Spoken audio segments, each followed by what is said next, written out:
it was almost illegal for someone like me to know a Chinese for almost all of American history. The Chinese came to America to mine gold and build the railroads, and Americans decided we didn't like the competition. So in 1882, we had the Chinese Exclusion Acts, which kept the Chinese out of the United States for about 100 years. So you have the largest population in the world that can't come to the United States. So at just the point we're putting up the Statue of Liberty saying we welcome everybody, we were erecting a wall saying we welcome everybody except those Chinese. Fear of a rising China today is the latest chapter in a history of propaganda that presented the Chinese as uncouth and infantile.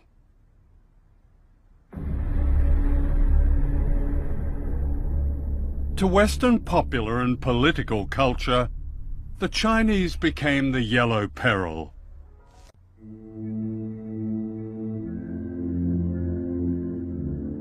For the American elite in the 19th century, China was a goldmine of drugs. Warren Delano, the grandfather of Franklin Delano Roosevelt, was the American opium king of China. He was the biggest American opium dealer, second to the British. He welcomed the first American ship into China to help out with the opium wars. Much of the east coast of America, Columbia, Harvard, Yale, Princeton, were born from opium money. The American Industrial Revolution was funded by huge pools of money. Where did this come from? It came from illegal drugs in the biggest market in the world, China.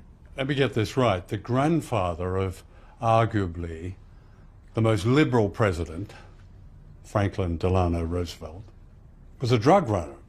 Yes, sir. Franklin Delano Roosevelt never made much money in his life. He had public service jobs that were very lowly paid, but he had yachts, he had summer homes, he had mansions in New York City. The kids went to private schools. He inherited a fortune from Warren Delano, his father, who was the American opium king of China. If you scratch anyone with the name Forbes in their name, John Forbes Carey, Secretary of State John Forbes Carey. That's the present Secretary of State. Yes, sir. You'll find opium money. His great-grandfather was an opium dealer. How big was opium money? Opium money built the first industrial city in the United States, Lowell, Massachusetts. It built the first 5 railroads in the United States. Opium money all over the East Coast, but it wasn't talked about. It was called the China trade. And if you go to various museums, you can see teas and silks exhibited, and they keep quiet about all that big opium.